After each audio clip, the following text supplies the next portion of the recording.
بسم الله الرحمن الرحيم. ومن أحسن قولا ممن دعا إلى الله وعمل صالحا وقال إنني من المسلمين. ولئن سألتهم من خلق السماوات والأرض ليقولن الله قل أفرأيتم ما تدعون من دون الله إن أرادني الله بضر هل هن كاشفات ضره أو أرادني برحمة هل هن ممسكات رحمته قل حسبي الله عليه يتوكل المتوكلون. السلام عليكم ورحمة الله وبركاته. إن الحمد لله نحمده ونستعينه ونستغفره ونعوذ بالله من شرور أنفسنا ومن سيئات أعمالنا من يهده الله فلا مضل له ومن يضلله فلا هادي له وأشهد أن لا إله إلا الله وحده لا شريك له وأشهد أن محمدا عبده ورسوله صلى الله تعالى عليه وعلى آله وصحبه وسلم تسليما كثيرا. يا أيها الذين آمنوا اتقوا الله حق تقاته ولا تموتن إلا وأنتم مسلمون. يا أيها الناس اتقوا ربكم الذي خلقكم من نفس واحدة وخلق منها زوجها وبث منهما رجالا كثيرا ونساء واتقوا الله الذي تساءلون به والأرحام إن الله كان عليكم رقيبا.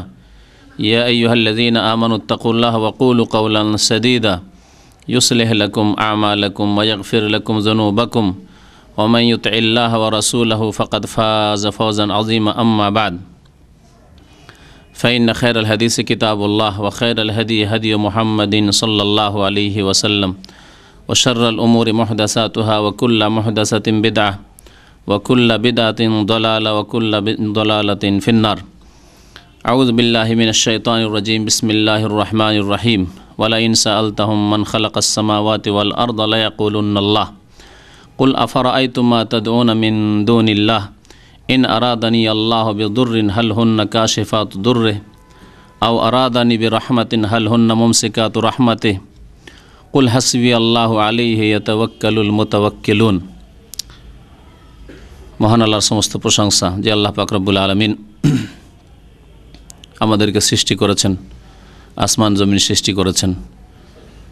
সমস্ত কিছুর সৃষ্টিকর্তা একমাত্র আল্লাহ পাক রব্বুল আলামিন।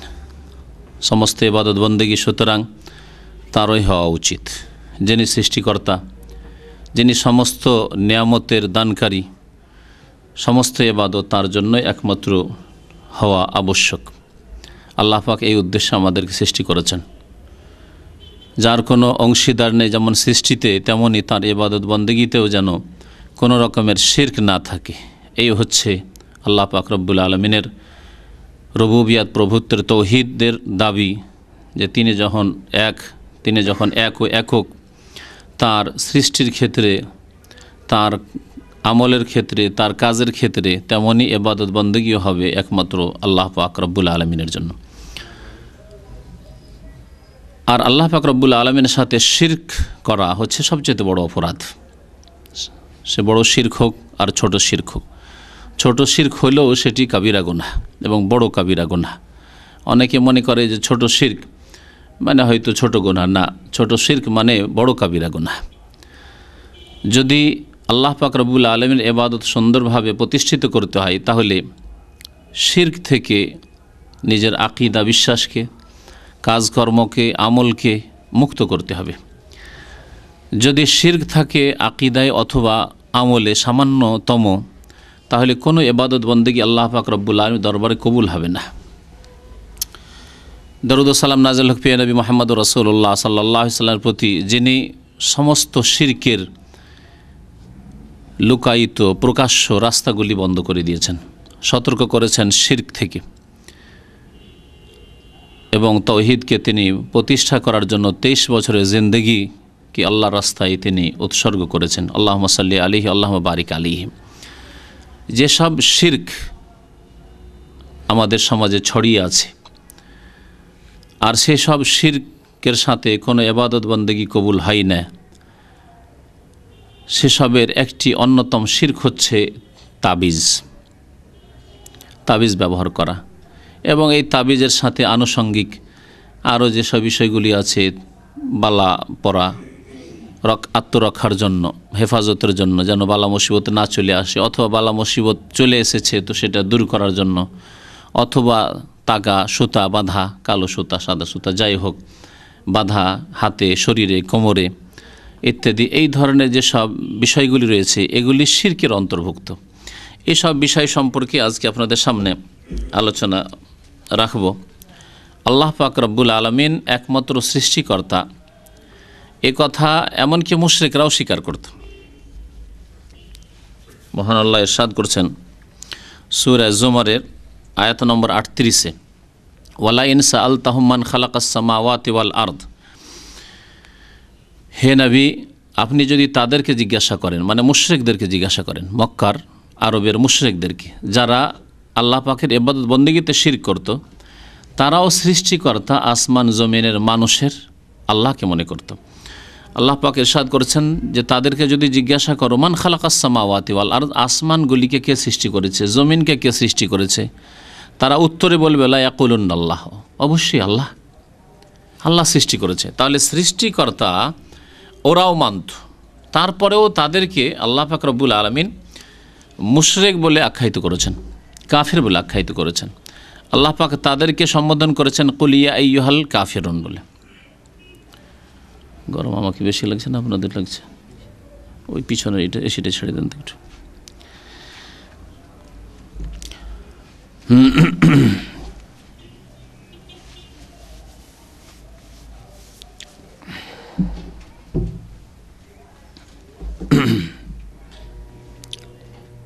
আল্লাহ পাক ইরশাদ করেছেন ওয়ালা ইন সাআলতাহুম মান খালাকাস সামাওয়াতি ওয়াল আরদা লা ইয়াকুলুনাল্লাহ।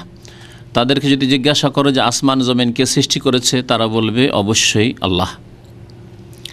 তাহলে আল্লাহকে তারা সৃষ্টিকর্তা মনে করা সত্ত্বেও তারা বলতো না যে লাত উজ্জা মানাত, যেসব দেবী দেবতা রয়েছে এরা আমাদেরকে সৃষ্টি করেছে, অথবা এরা আসমান জমিন সৃষ্টি করেছে, এরা পাহাড় পর্বত সৃষ্টি করেছে, কথা বলতো না। তাহলে সৃষ্টিকর্তা আল্লাহকে মানত। তারপর আল্লাহ পাক তাদেরকে মুশরিক কাফের বলে আখ্যায়িত করেছেন। আল্লাহ বলেছেন ইন্নামাল মুশরিকুনা নাজাস, মুশরিক অপবিত্র, তাদের সম্পর্কে আল্লাহ পাক বলেছেন।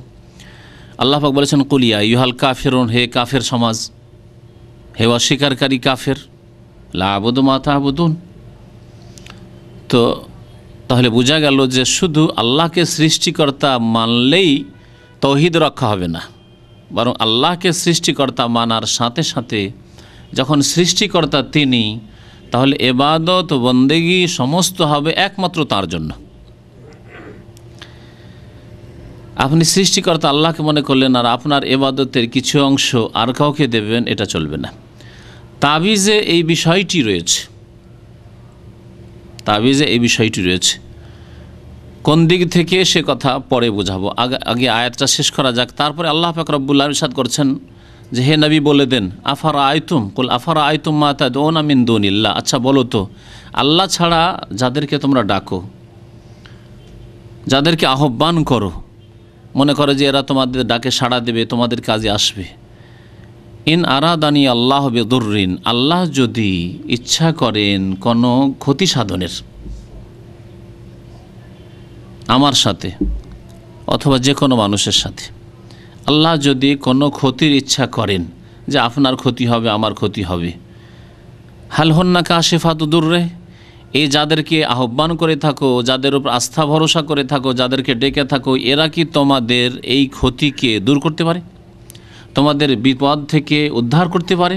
হাল হন্না কাশিফাতু দুররে আও আরাদানি বিরাহমা, অথবা আল্লাহ পাক যদি দয়ার ইচ্ছা করেন, করুণার ইচ্ছা করেন, আল্লাহ পাকের যদি রহমত হয় যে আল্লাহ রক্ষা করবেন, আল্লাহ হেফাজত করবেন, হাল হন্না মুমসিকাতু রাহমাতিহি, তাহলে কেউ আছে কি যে তার রহমতে বাধা দেবে, যে না দিতে দেব না, না হতে দেব না, এরকম কোনো শক্তি আছে? না, কোনো শক্তি নেই। এই জন্য আমরা নামাজের পরে যে দোয়াগুলি পড়ি, সুন্নতি দোয়া, তার একটি দোয়ায় নবী করিম সাল্লাল্লাহু আলাইহি ওয়াসাল্লাম বলছেন আল্লাহুম্মা লা মানিয়া লিমা আতাইত, হে আল্লাহ কোনো শক্তি বাধাদানকারী নেই, লা মানিয়া, কোনো বাধাদানকারী শক্তি নেই, লেমা আতাইত, যা তুমি দিতে চাও তাতে, তুমি যা দিতে চাও দান করো, তাতে কোনো বাধা দেওয়ার কেউ নেই। ওয়ালা মতিয়া লেমা মানাতা, আর কেউ দেওয়ার নেই যদি তুমি বাধা দাও। আল্লাহ যদি না দেন তাহলে কেউ দেওয়ার নেই। তারপরে আল্লাহ পাক বলছেন যে হে নবী আপনি বলে দেন, কুল হাসবি আল্লাহ, আল্লাহ আমার জন্য যথেষ্ট। আল্লাহ যেমন নবী করিম সাল্লাল্লাহু আলাইহি সাল্লামের জন্য যথেষ্ট, সাহাবাই কেরামের জন্য যথেষ্ট, প্রত্যেক মুমিন মুমিনাতের জন্য যথেষ্ট। কুল হাসবি আল্লাহ, এই দোয়া আল্লাহ পাক রব্বুল আলামিন কোরআনে কারীমের বেশ অনেকগুলি আয়াতে আমাদেরকে শিখিয়েছেন। এক বচন দিয়ে কখনো হাসবি আল্লাহ, অথবা বহু বচন দিয়ে জামা দিয়ে হাসবুন আল্লাহ। ওয়াকালু হাসবুন আল্লাহ ওয়া নি'মাল ওয়াকিল, আল্লাহ আমাদের জন্য যথেষ্ট, অথবা হাসবি আল্লাহ, আল্লাহ আমার জন্য যথেষ্ট, হাসবি আল্লাহ। এই আম্বিয়া কেরামের দোয়া, আল্লাহ আমার জন্য যথেষ্ট। আল্লাহ আমার জন্য যথেষ্ট এ কথা বলা মানে আল্লাহ পাক রব্বুল আলামিনের ওপর পুরোপুরি আস্থা রাখা, ভরসা রাখা। আল্লাহ ছাড়া অন্যের উপর কারোর ওপর ভরসা নেই আপনার। তাবিজের ক্ষেত্রে হাদিস আসছে এবং আলোচনা আরও বিস্তারিত আসছে। আস্থা যেই ব্যক্তি তাবিজ রাখে শরীরে, গলায় রাখুক আর কোমরে রাখুক আর হাতেই রাখুক, অথবা বাড়িতে রাখুক, গাড়িতে রাখুক, গাছে রাখুক আর জমি জায়গায় রাখুক, তাদের পুরোপুরি আস্থা থাকে তাবিজের ওপর। তাবিজ আছে সুতরাং কোনো জিন স্পর্শ করতে পারবে না, জিন ধরতে পারবে না। তাবিজ আছে সুতরাং জিন থাকতে পারবে না, থাকলে ওকে পালাইতেই হবে। আল্লাহ শিখাচ্ছেন কুল হাসবি আল্লাহ, হে নবী বলুন আল্লাহ আমার জন্য যথেষ্ট। আর আপনার আস্থা ভরসা যদি অন্যের ওপর হয়, অন্য বস্তু হোক অথবা ব্যক্তির ওপর হোক, জীবিতের ওপর হোক আর মৃতের ওপর হোক, তাহলে এটি তৌহিদের পরিপন্থী বিষয়, তৌহিদ বিরোধী বিষয়। এটি হচ্ছে শিরকের রাস্তা। আলাইহি ফালিয়াতাওয়াক্কালিল মুতাওয়াক্কিলুন, আল্লাহর ওপরই ভরসা, যারা ভরসাকারী আল্লাহর ওপর, তারা আল্লাহর উপর ভরসা রাখে, আল্লাহর ওপরই তারা ভরসা রাখে। তো এই তাবিজ সম্পর্কে আলোচনা এই জন্য জরুরি যে আমাদের সমাজে তাবিজের রোগ এত ছড়িয়ে আছে এবং এটি একটি ব্যবসা এবং পেশায় পরিণত হয়েছে। ব্যবসা পেশায় যদি পরিণত নাও হয় তবুও তাবিজ শরীয়তে জায়েজ নয়, তাবিজ শরীয়তে জায়েজ নয়। এই তাবিজ সম্পর্কে বেশ কিছু হাদিস রয়েছে, নবী করিম সাল্লাল্লাহু আলাইহি সাল্লাম থেকে বেশ কিছু হাদিস রয়েছে, যে হাদিসগুলো আপনাদেরকে শোনাবো এবং তাবিজের হুকুম তার দ্বারা স্পষ্ট হবে। তাবিজ সম্পর্কে কোরআনে কারিমে স্পষ্ট যদি নাও থাকে, অনেকে এই প্রশ্নগুলি করে যে কোরআনে কারিমে আছে কি না। কোরআনে কারিমে বহু মাসলা মাসাইল নেই। কোরআনে কারিমে যদি কোনো মাসলা মাসাইল না থাকে তার মানে এই নয় যে সেটা আপনি করতে পারবেন। আর কোরআনে কারিমে আছে সেই জন্যই মানবেন, আর কোরআনে না থাকলে মানবেন না, কখনো মুসলমান হতে পারবেন না। নবী করিম সাল্লাল্লাহু আলাইহি সাল্লাম ওই হাদিসে, যে হাদিসে বলেছেন যে তারাকতু ফিকুম আমরাইন, তোমাদের মাঝে একটি ছেড়ে যাচ্ছি, দুইটি বস্তু ছেড়ে যাচ্ছি। আমরাইন, দুইটি বিষয়, দুইটি বস্তু ছেড়ে যাচ্ছি। লান তাদিল্লু মা তামাসসাকতুম বিহিমা, অতদিন তোমরা পথভ্রষ্ট হবে না যতদিন পর্যন্ত তোমরা তা মজবুত করে ধারণ করে থাকবেই। একটি হচ্ছে কিতাব আল্লাহ, আল্লাহর কিতাব আল কোরআন, আর ও সুন্নতি, আর নবী করিম সাল্লাল্লাহু আলাইহি ওয়াসাল্লাম সুন্নত। নবী সাল্লাল্লাহু আলাইহি ওয়াসাল্লাম বলছেন আমার সুন্নত, মানে হাদিস। সুন্নত মানে ওই ফিকার মাসলা যেগুলি ফরজ ওয়াজিবের বিপরীত সুন্নত সেটি না। সুন্নত মানে যা নবী সাল্লাল্লাহু আলাইহি ওয়াসাল্লাম বলেছেন, নবী করিম সাল্লাল্লাহু আলাইহি ওয়াসাল্লাম করেছেন, অথবা নবী সাল্লাল্লাহু আলাইহি ওয়াসাল্লাম স্বীকৃতি দিয়েছেন, হ্যাঁ, তার অনুমোদন রয়েছে, তার সামনে করা হয়েছে, তিনি নীরব থেকেছেন। এই তিন শ্রেণীর যতগুলি বিষয় নবী করিম সাল্লাল্লাহু আলাইহি ওয়াসাল্লাম থেকে প্রমাণিত। নবী সাল্লাল্লাহু আলাইহি ওয়াসাল্লাম যা বলেছেন তাও হাদিস, নবী সাল্লাল্লাহু আলাইহি ওয়াসাল্লাম যা করেছেন তাও হাদিস। নবী করিম সাল্লাল্লাহু আলাইহি ওয়াসাল্লামের সামনে সাহাবীরা করেছেন, তিনি নীরব থেকেছেন, বাধা দেননি, তার সামনে করা হয়েছে, হয়তো তিনি করেননি, তিনি বলেননি, কিন্তু চুপ থেকেছেন, তাও হাদিস। কারণ শরীয়ত তার উপর নাজল হয়েছে। যদি শরীয়তে তা নাজায়েজ হতো তাহলে তিনি নীরব থাকতেন না, অন্যায়ের ওপর নাজায়েজের ওপর কখনো নীরব থাকতেন না, সেই জন্য সেগুলিও হাদিস। তো এই হচ্ছে সুন্নতের অর্থ। হাদিসের ভাষায় যখনই সুন্নত বলা হবে এই অর্থে ধরবেন, আর ফিকার ভাষায় সুন্নত মানে সেটা ফরজও নয়, ওয়াজিবও নয়, আর মুবাহ মানে জায়েজও নয়, জায়েজের ওপরে সুন্নাত আর ফরজের নিচে। অনেকের কাছে ফিকহ আর হাদিসের পরিভাষাগুলি একাকার হয়ে যায়, তারপরে সুন্নত মানে মনে কাছে সুন্নত কাজগুলি। হাদিসের ভাষায় আল্লাহ যা ফরজ করেছেন তাও নবীর আদর্শ, নবীর তরিকা, নবী সাল্লাল্লাহু আলাইহি ওয়াসাল্লাম করেছেন অথবা বলেছেন। আর যেগুলি সুন্নতের পর্যায়ে ফিকহার ভাষায় সেগুলি নবী সাল্লাল্লাহু আলাইহি ওয়াসাল্লাম করেছেন অথবা বলেছেন, সেগুলি সুন্নাত। ফামান রাগিবা আন সুন্নতি, সুতরাং আমার সুন্নত থেকে কেউ যদি বিমুখ হয়, ফালাইসা মিন্নি, আমার উম্মতের অন্তর্ভুক্ত নয়। এই সুন্নত মানে এই নয় যে সুন্নত মানে ফিকহার সুন্নত আর ফরজগুলো নাই। নবী করিম সাল্লাল্লাহু আলাইহি ওয়াসাল্লাম থেকে যা প্রমাণিত, নবীর যা আদর্শ, নবীর আদর্শ থেকে কেউ যদি বিমুখ হয় তাহলে সে নবীর উম্মতের অন্তর্ভুক্ত থাকবে না। যদি এমন বিষয় ছেড়ে দেয় যাতে ইসলাম চলে যায় তাহলে মোটেই থাকবে না। আর যদি এমন বিষয় ছাড়ে যাতে মোটেই পুরোপুরি ইসলাম তো চলে যায় না কিন্তু ইসলামের ক্ষতি হয়, সেই ব্যক্তি বেশ কিছু অংশ ইসলাম থেকে নিজের বের করে ফেললো অথবা ইসলামের ছেড়ে দিল, গুনাহগার হলো। যাই হোক, আসল বিষয় হচ্ছে তাবিজের বিষয়। বলছিলাম যে কোরআনে কারিমে না থাকলে মানব না, এই বিষয়টি হচ্ছে কুফরি বিষয়। আহলে কোরআন একটি বিদাতি দল বেরিয়েছে, বরং বিদাতি শুধু বললে হবে না, বরং তারা কুফরি করেছে। এই দল পাকিস্তান থেকে প্রথম বের হয়, তারপরে ভারত হয়ে বাংলাদেশেও ইদানিং ঢুকেছে। আমার কাছে খবর আসছে ওদের বক্তব্য করার জন্য। তারা বলছে কোরআনে আছে মানি, তাহলে কোরআনে 5 ওয়াক্ত নামাজ স্পষ্ট নেই, কোরআনে আগে রুকুন আগে সিজদা তার নেই, আছে কোরআনে কারিমে কোথাও নেই। কোরআনে তাশাহুদের কথা নেই কোরআনে কারিমে, কোরআনে দুরুদে ইব্রাহিমের কথা নেই, কোরআনে নামাজে সালাম ফিরার কথা নেই, কোরআনে তাকবীরে তাহরিমার কথা নেই। আচ্ছা, আকিমুস সালাহ আন্নাহুল্লাযিনা ফি সালাতিহিম খাশিউন, নামাজের হেফাজত করা ইত্যাদি, হাফিজু আলাস সালাওয়াত। তো কোরআনে কারিমে না থাকলে তাহলে আমাদেরকে দেখতে হবে নবী করিম সাল্লাল্লাহু আলাইহি ওয়াসাল্লামের হাদিসে। কোরআনে কারিমে নেই, হাদিসে দেখতে হবে। হাদিসে যা বলা হয়েছে তাই নিতে হবে। ওমা আতাকুমুর রাসূল ফাখুযুহু, আল্লাহ পাক রব্বুল আলামিন ইরশাদ করেছেন তোমাদেরকে রাসূল সাল্লাল্লাহু আলাইহি ওয়াসাল্লাম যা দেন তা তোমরা গ্রহণ করো। কোরআনের আকারে দেন তা গ্রহণ করো, হাদিসের আকারে দেন তা তোমরা গ্রহণ করো। নবী করিম সাল্লাল্লাহু আলাইহি ওয়াসাল্লাম যদি নিষেধ করে থাকেন তাহলে তা আরও স্পষ্ট নিষেধ হয়ে গেল। কিন্তু যদি না থাকে নবী সাল্লাল্লাহু আলাইহি ওয়াসাল্লামের আদর্শে আর সেটাকে দিন হিসাবে ধর্ম হিসাবে পালন করে, তারও অবকাশ নেই। একথা বলতে পারে না নিষেধ তো নেই, ইবাদত বন্দেগীর ক্ষেত্রে প্রমাণ থাকতে হবে। সুতরাং তাবিজের বিষয়টি ওই রকমই, প্রথম দেখতে হবে কোরআনে কারিমে তাবিজে হ্যাঁও নেই নাও নেই। তাহলে নবী করিম সাল্লাল্লাহু আলাইহি ওয়াসাল্লাম কি তাবিজ করেছেন, করার অনুমতি দিয়েছেন না নিষেধ করেছেন? নিষেধ যদি নাও করে থাকতেন, ভালো করে এই বিষয়টি স্পষ্ট যাতে হয়ে যায়, নিষেধ যদি নাও করতেন নবী করিম সাল্লাল্লাহু আলাইহি ওয়াসাল্লাম, কিন্তু তিনি করেননি, এতটাই নিষেধের জন্য যথেষ্ট। কারণ এটি আপনি দিন মনে করে করছেন, এর মাধ্যমে আপনি মনে করছেন যে আমার আত্মরক্ষা হবে জিন থেকে, বদনজর থেকে ইত্যাদি ইত্যাদি, আরও বিভিন্ন শত্রুর হিংসা থেকে, বিদ্বেষ থেকে ইত্যাদি।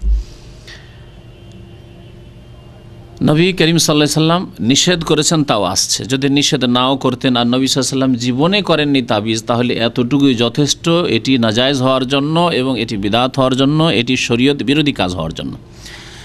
এই তাবিজ সম্পর্কে অথবা বালা সম্পর্কে অথবা তাকা সম্পর্কে বেশ কিছু হাদিস আপনাদেরকে শোনাবো, যেগুলি দ্বারা স্পষ্ট হবে যে তাবিজ শিরক।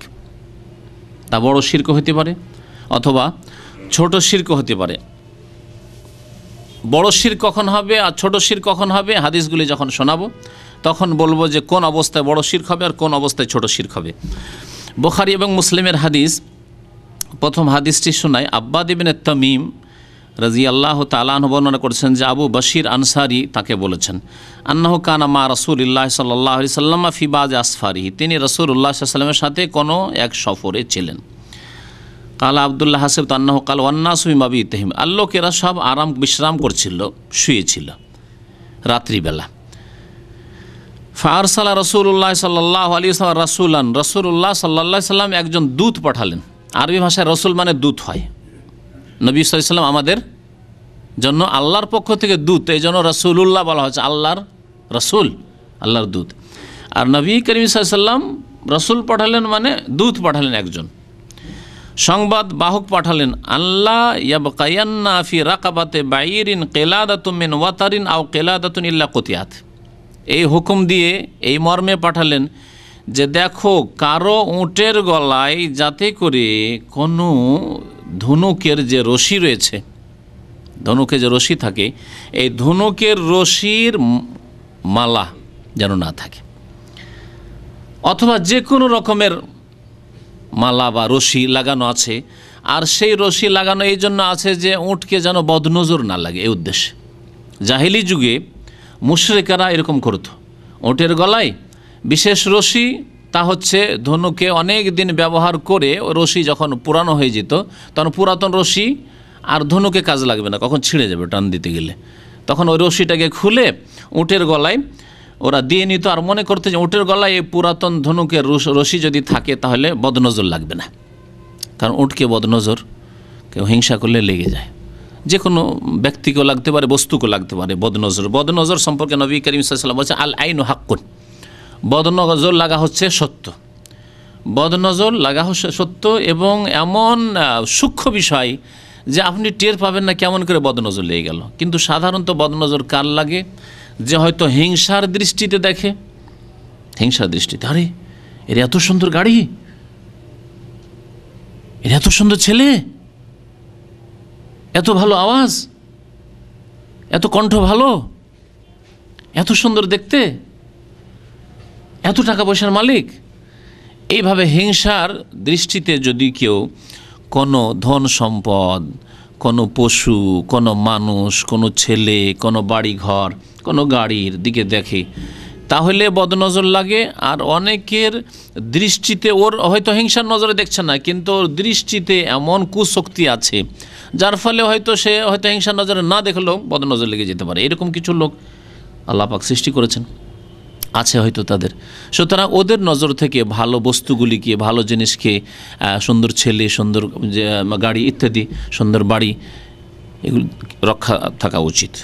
এবং ওই ব্যক্তি, যেই ব্যক্তির বদনজর লাগার আশঙ্কা আছে, তার জন্য উচিত হবে যে সে যদি কোনো ভালো নিয়ামত দেখে আল্লাহর, নিজের কাছে নেই, নিজে হয়তো গরিব মানুষ বা সাধারণ মানুষ, অন্যের অনেক কিছু রয়েছে, দেখলে বলে মাশা আল্লাহ, মাশা আল্লাহ বলবে, বা মাশা আল্লাহ লা কুওয়াতা ইল্লা বিল্লাহ যদি ওর সাথে বলে তো আরও ভালো, তাহলে আশা করি বদনজর লাগবে না।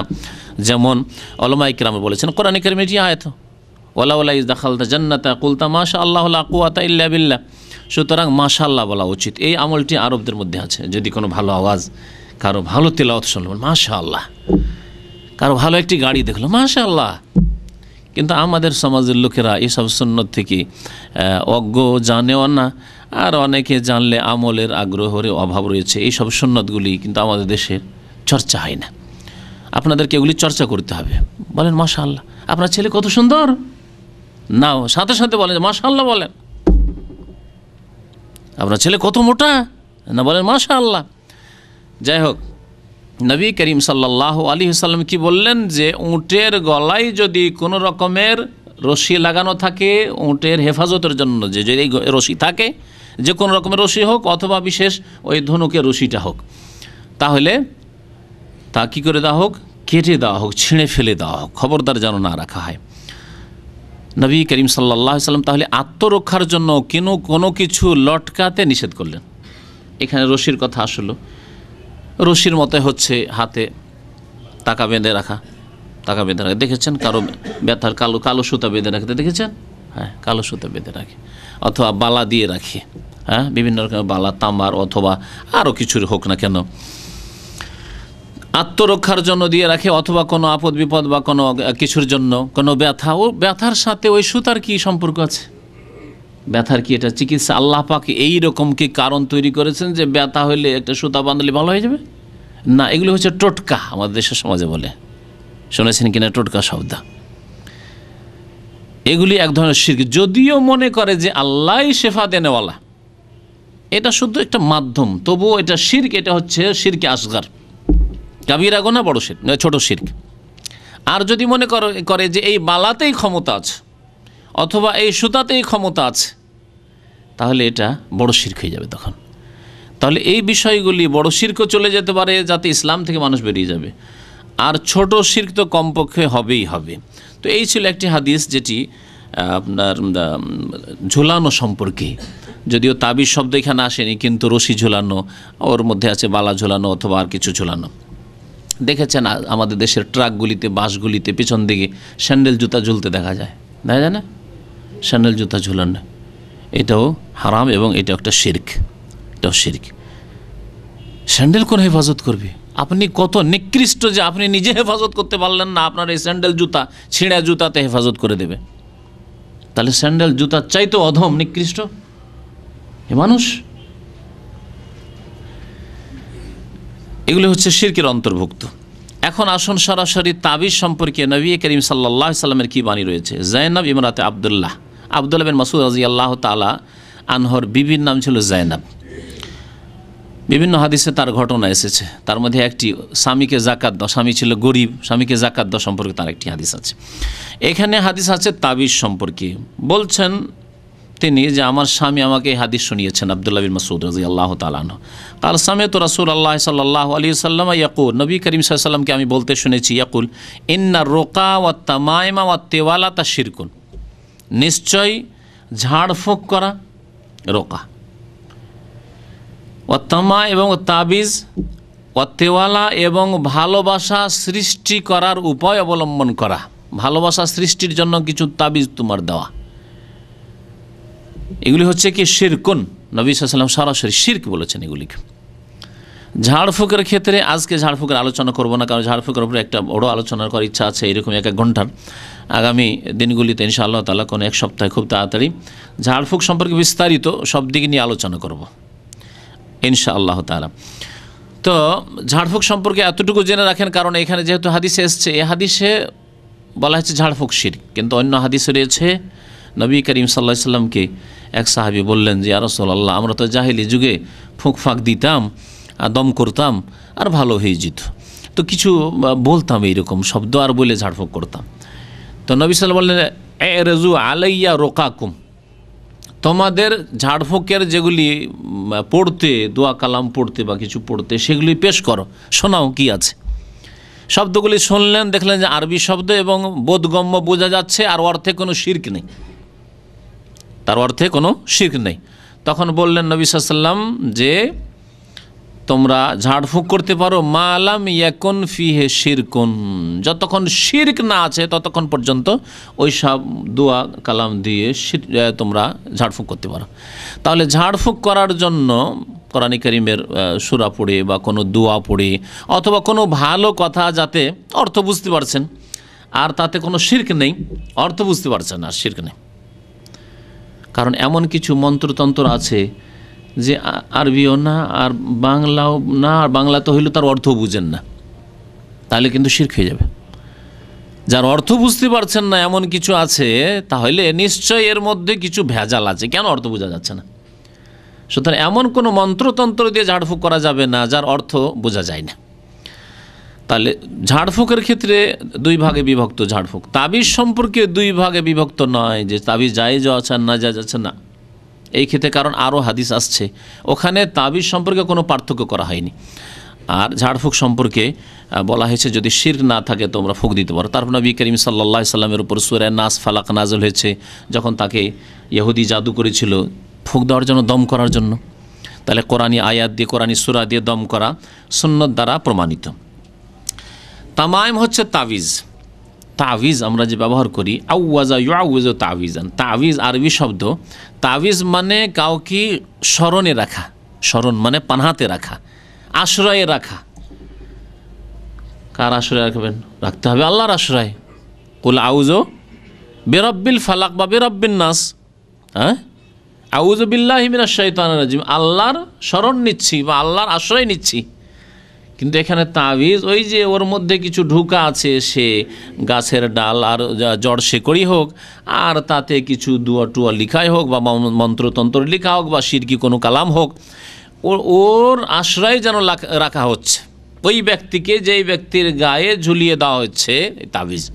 এই জন্য তাবিজের নাম তাবিজ। আর ভালোবাসা সৃষ্টিকারী তাবিজ তা হচ্ছে যে নাজায়েজ অবৈধভাবে যে ভালোবাসা সৃষ্টি করা, ভালোবাসা সৃষ্টির জন্য যেসব উপায় শরীয়ত সম্মত বলা হয়েছে, ভালোবাসা জন্মানোর জন্য বেশি বেশি সালাম দেন, সালাম দিলে ভালোবাসা জন্মায়, নবী সাল্লাল্লাহু আলাইহি ওয়াসাল্লাম বলেছেন। ভালোবাসা জন্মার উপায় হচ্ছে যে খাওয়ান আর খান, দাওয়াত দিল চলে গেলেন, দাওয়াত দিলেন, এগুলো হচ্ছে ভালোবাসা জন্মাবার উপায়। কেউ অসুস্থ হয়েছে দেখতে গেলেন, সহযোগিতা করলেন, তার পাশে দাঁড়ালেন। যদি কেউ শোকে থাকে তাহলে তার শোক সংবাদ শুনে তার বাড়িতে গেলেন এবং তাকে সান্ত্বনা দিলেন। ভালোবাসা জায়েজ ভালোবাসা এবং সুন্নতি ভালোবাসা জন্মাবার তরিকা হচ্ছে এগুলি। কিন্তু নাজায়েজ ভালোবাসা হচ্ছে যে স্বামী স্ত্রীতে সন্দেহ হচ্ছে যে ভালোবাসা না, মনে হয় আমাকে আর একটা বিয়ে করতে চাইছে, স্ত্রী তখন দিল গাছ খাওয়িয়ে, অথবা কোনো মন্ত্রতন্ত্র কোনো ওঝা গণিকে ধরে জাদু করিয়ে দিল। তো এই রকম যে পন্থাগুলি অবলম্বন করতো এগুলিকে তেওয়ালা বলা হয়। নবী সাল্লাল্লাহু আলাইহি ওয়াসাল্লাম এগুলোকে শিরক বলেছেন। নকশা, বেশ কিছু নকশা আছে, বেশ কিছু নকশা আছে। ধর্মীয় বইয়ের নামে, ধর্মীয় পুস্তকের নামে বেশ কিছু নকশার বই আছে। দু একটি বইয়ের নাম উল্লেখ করি। আমি যখন একবারে নাবালুকি বলতে হবে 12-13 বছর বয়স ছিল, তখন আমার চোখের সামনে আছে সুলাইমানি নকশা। একটা বই আছে, 2-3 খণ্ডে আছে, সুলাইমানি নকশা। উর্দুতে ওই বইয়ের নাম হচ্ছে নকশে সুলাইমানি। নামটা কত সুন্দর, মানে সুলাইমান আলাইহিস সালাম এগুলো করেছেন এই মিথ্যাপবাদ নবীর ওপর। সুলাইমান আলাইহিস সালামের যেহেতু জিন বসেছিল, সবার ভাষা বুঝতেন, তো সুলাইমান আলাইহিস সালামের নাম দিয়ে এই শিরকি আর কুফরি আর বিদাতি বই লেখা হয়েছে, আর ধর্মীয় পুস্তক হিসাবে দোয়া তাবিজের বই হিসাবে পাওয়া যায় সুলাইমানি নকশা। সুলাইমানি নকশাতে এমন কি কেউ মেয়ের বিয়ে দিতে চায় না, কেউ ছেলের বিয়ে দিতে চায় না, আপনার মেয়ের সাথে আপনার মেয়েটা তাকে দিতে চান, দেন একবার ওই নকশা করে কোনো রকম করে যদি মন্ত্রতন্ত্র করতে পারেন। এসব নকশাতে বিভিন্ন কিছু আলিফ বা তাসা লেখা আছে, না হলে কিছু নম্বর লেখা আছে। এসব এইরকমই মকসুদুল মুমিনিনে এইরকমই শিরকি নকশা আছে, এইরকমই নিয়ামুল কোরআনে শিরকি বিদাতি নকশা আছে। এগুলি হচ্ছে শিরক আত্মেওয়ালা, ভালোবাসা জন্মাবার জন্য বিভিন্ন নকশার মাধ্যমে, বিভিন্ন তাবিজের মাধ্যমে যেসব করে থাকে এগুলিকে নবী সাল্লাল্লাহু আলাইহি ওয়াসাল্লাম শিরক বলেছেন। তারপরে জিজ্ঞাসা করছেন ওই মহিলা যায়েনাব যে কেমন কথা বলছেন যে শিরক এগুলি, বলছেন যে লাকাদ কানাত আইনি তাকযিফু, আমার চোখে কষ্ট হতো বা চোখ উঠতো, কুনতু আখতালিফু ইলা ফুলানিল ইয়াহুদি, এক ইহুদির কাছে যেতাম, ইয়ারকিনি, আর ও ফোকটুক দিয়ে দিত, ফাইজা রাকানি সাকানাত, ফোকটুক দিয়ে দিলে ভালো হইতো, মন্ত্র ভালো হয়ে যেত। কাল আব্দুল্লাহ ইন্নামা যাকা আমালুশ শায়তান, এই যে তোমার চোখে ব্যথা হইতো আর ওই ইহুদির কাছে গেলে ফোক ফাঁক দিলে ভালো হয়ে যেত, ইহুদির কাছে গেলে ভালো হয়ে যেত, এটা হচ্ছে শয়তানের কাজ। আর তোমাকে এই যে চোখে ব্যথা সৃষ্টি করে দেওয়া, তৈরি করে দেওয়া, এটাও শয়তানের কাজ। কেমন করে? কানায়ান খোসোহা বিয়াদিহি, শয়তান তোমার চোখে ঘোচা দিত, ব্যথা শুরু হইতো। ফাইজা রাকাহা, যখন ও ফুঁক দিত, কাফা আনহা, তখন শয়তান দূরে সরে যেত, যে ইহুদির কাছে এসে শির করতে এসে যাক। ইন্নামা কানা ইয়াকফিকা আন তাকুলি, স্ত্রীকে বোঝাচ্ছেন আব্দুল্লাহ বিন মাসউদ রাদিয়াল্লাহু তাআলা, তোমার জন্য যথেষ্ট কি তাবিজ করা নয়, আর এই শিরকি ঝাড়ফুঁক নয়, শিরকি ঝাড়ফুঁক নয়। আমাদের দেশে হিন্দুদের কাছে ঝাড়ফুঁক করাইতে যায় অনেকে, অমুক হিন্দু গণি আছে, সাপের বিষ ঝাড়াতে হিন্দুদের ডাকে, বেদিন বেনামাজিদেরকে ডাকে, ফাসেকদেরকে ডাকে, যারা শিরক কুফরি করে, দেবী দেবতার নাম নেই অথবা উলিয়াদের নাম নিয়ে শিরক করে, তাদেরকে ডাকে। কি শিখাইছেন আব্দুল্লাহ বিন মাসউদ রাদিয়াল্লাহু তাআলা স্ত্রীকে? বলছেন যে রাসূলুল্লাহ সাল্লাল্লাহু আলাইহি ওয়াসাল্লাম যেমন বলতেন, কামা কানা রাসূলুল্লাহ সাল্লাল্লাহু আলাইহি ওয়াসাল্লাম ইয়াকুল, কি বলতেন? আযহিবিল বাস রাব্বান নাস ইশফা আনতা শাফি লা শিফা ইল্লা শিফাউকা শিফা আল্লাহ ইউগাদিরু সাকামা। এই দু আযহিবিল বাস, ব্যাধি দূর করো আল্লাহ, হে রাব্বান নাস, হে মানুষের রব, ইশফি আল্লাহ তুমি শেফা দাও, আরোগ্য দান করো, আনতা শাফি তুমি আরোগ্য দানকারী, লা শিফা ইল্লা শিফাউকা তোমার আরোগ্য ছাড়া আর কোনো আরোগ্য নেই, শিফা আল্লাহ ইউগাদিরু সাকামা, আল্লাহ এমন আরোগ্য দান করো যে তারপর কোনো ব্যাধি যেন আমার শরীরে না থেকে যায়। এই দোয়া করেন, বা আমার ছেলের শরীরে না থেকে যায়, আমার স্বামীর শরীরে না থেকে যায়। আযহিবিল বাস রাব্বান নাস ইশফা আনতা শাফি লা শিফা ইল্লা শিফাউকা শিফা আল্লাহ ইউগাদিরু সাকামা। আবু দাউদের হাদিস, হাদিসটি সহিহ, মুসনাদ আহমদেও হাদিস রয়েছে, ইবনে মাজাহতেও রয়েছে হাদিসটি। আর একটি হাদিস শোনেন তাবিজ সম্পর্কে, উকবা বিন আমির রাদিয়াল্লাহু তাআলা আনহু বর্ণনা করছেন আন্না রাসূলুল্লাহ সাল্লাল্লাহু আলাইহি ওয়াসাল্লাম আকবালা ইলাইহি রাহাতুন, নবী সাল্লাল্লাহু আলাইহি ওয়াসাল্লামের কাছে 10 জন মানুষ ইসলাম গ্রহণ করার জন্য আসলো, নতুন মুসলমান হওয়ার জন্য আসলো। ফাবায়া তিসআতান ওয়া আমসাকা আন ওয়াহিদ, 9 জনের সাথে একের পর এক পরস্পর বায়াত করলেন নবী সাল্লাল্লাহু আলাইহি ওয়াসাল্লাম, মানে ইসলামের কলিমা পড়ালেন, আশহাদু আল্লা ইলাহা ইল্লাল্লাহ ওয়া আশহাদু আন্না মুহাম্মাদান আবদুহু ওয়া রাসূলুহু ওয়া মুহাম্মাদ রাসূলুল্লাহ, এবং হাতে হাত দিয়ে বায়াত করলেন। ইসলামের বায়াত শরীয়তে রয়েছে, বায়াত নেই পীর মুরিদের বায়াত ইসলামে নেই। এই পীরতন্ত্রে যেহেতু পরে জন্মেছে, সুতরাং এই পীরতন্ত্রের বায়াত নেই পীর মুরিদের। বায়াত ইসলামের বায়াত রয়েছে। নতুন মুসলমানকে হবে হাতে হাত দিয়ে আপনার সাথে ওয়াদা করবে আমি কলেমা পড়ছি, আমি 5 ওয়াক্ত নামাজ পড়বো, আমি রোজা রাখবো, নতুন মুসলমান। আর যদি খলিফাতুল মুসলিমিন হন, ইমামুল মুসলিমিন হন, মুসলিম শাসক, ইসলামী আইনের বাস্তবায়ন করবেন, এই বায়াত রয়েছে। নবী করিম সাল্লাল্লাহু আলাইহি ওয়াসাল্লাম 9 জনের সাথে তো বায়াত নিলেন এবং কলেমা পড়ালেন। ও আমসাকান ওয়াহিদ, একজন লোক যখন আসলো রাসূলুল্লাহ সাল্লাল্লাহু আলাইহি ওয়াসাল্লাম তার সাথে বায়াত করলেন না। ফাকালু ইয়া রাসূলুল্লাহ, সাহাবারা বলেন হে আল্লাহ রাসূল সাল্লাল্লাহু আলাইহি ওয়াসাল্লাম, বায়াতা তিসআতান, 9 জনের সাথে বায়াত করলেন, তাদেরকে কলেমা পড়ালেন, মুসলমান করলেন। ওয়া তারাকতা হাযা, এই লোকটিকে ছেড়ে দিলেন কেন? কালা ইন্না আলাইহি তামিমাতান, কারণ এর শরীরে তাবিজ আছে। আগের হাদিসে ছিল জামা, বহু বচনের শব্দ, আত্তামাইম, ইন্না রুকা আত্তামাইম, আর এটি হচ্ছে এক বচন, শিরক বলা হয়েছে। আর এখানে বলা হয়েছে ইন্না আলাইহি তামিমাতান, এর শরীরে তাবিজ আছে। ফাদ খালা ইয়াদাহু, রাসূলুল্লাহ সাল্লাল্লাহু আলাইহি ওয়াসাল্লাম কাপড়ের নিচে হাত দিলেন আর দিয়ে হাত থেকে বের করলেন। ফাকাতাহা, এবং সেটাকে ছিঁড়ে ফেলে দিলেন। ফাবায়াহু, তারপরে বায়াত করলেন, তাবিজ ছিঁড়ে ফেলে বায়াত করলেন। ওয়াকাল, এবং তার সাথে সাথে বললেন মান আল্লাকা তামিমাতান ফাকাদ আশরাকা, যেই ব্যক্তি তাবিজ লটকাবে সেই ব্যক্তি শিরক করবে। সে শিরক করল, তাবিজ যে ঝুলাবে সে শিরক করবে। মুসনাদে আহমদের হাদিস। বলেছিলাম আপনাদেরকে যে এই শিরক বড় শিরক হবে না ছোট শিরক হবে, তাই না? এখন এর ব্যাখ্যা শুনে বড় শিরক হবে না ছোট শিরক হবে, তার নিয়তের উপর নির্ভর করছে, তার নিয়তের উপর নির্ভর করছে। এটা একটা দিক। আর একটা দিক যে ওই তাবিজের মধ্যে যা আছে তার উপর নির্ভর করছে।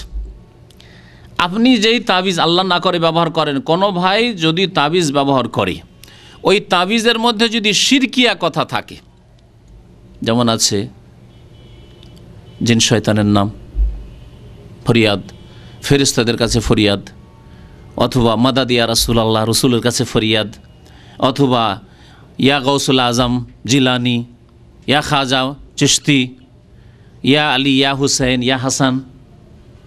আর এগুলি কাল্পনিক কথা নয়। এখানে একটি ঘটনা খুব সংক্ষেপে বলে দিচ্ছি। গোপালগঞ্জের এক ভাই এখানে আছে, তার আপন ভাই, এটা বড় তাবিজ, এখানে 2-3টে তাবিজ, কোমরে তাবিজ, আর খুব পেরেশান থাকতো। তাকে নাকি জাদু করা হয়েছে। 5-7 বছর আগের ঘটনা, এখানে দামামের ঘটনা। নিয়ে গেলাম এক সৌদি, এখানে ঝাড়ফুঁক করে, তার কাছে আলী শাহরি তার নাম, এখানে বড় তার বাকালা আছে, বাকালাতে নিয়ে গেলাম শিকর কাছে। চট করে হাত দিয়েছে, এখানে তাবিজ পেয়েছে। আর কি তাবিজ আছে, তাবিজগুলি সব বের করো। বলছে যে এই তাবিজ আমাকে আমাদের গোপালগঞ্জের বড় হুজুর দিয়েছে, সবচেয়ে বড় হুজুর, বড় মাদ্রাসার হুজুর দিয়েছে। সাথে সাথে ভাঙলো আমার সামনে, ভেঙে দেখলাম আমি নিজে পড়ে কাগজগুলি, ছাপা কাগজ। আজকাল তো আর ওই মেহনত করে লিখে না, আগে লিখতো, এখন ছাপাই পাওয়া যায়, তাই না? ছাপা তাবিজ পাওয়া যায়। এই ছাপা তাবিজে লেখা আছে ইয়া আলী, ইয়া হুসাইন, ইয়া হাসান, ইয়া জিলানি, এইসব শিরকিয়া কথা লেখা আছে। তাহলে এইরকম যদি শিরকি কথা লেখা থাকে, আল্লাহ ছাড়া অন্যের নাম লেখা থাকে, ইয়া বলে, হে বলে, হে বলে, যে এরা উদ্ধার করবে, ফেরেশতার নাম হোক, আর রসুলের নাম হোক, আর কোনো ওলির নাম হোক, আর কোনো জিনের নাম হোক, আর কোনো শয়তানের নাম হোক, আর ভালোর নাম হোক, আর মন্দর নাম হোক, তাহলে ওই তাবিজ হবে কি? বড় শিরক হবে, বড় শিরক হবে। আর বড় শিরক হবে আর একটি অবস্থায়, সেটা বলে দিই।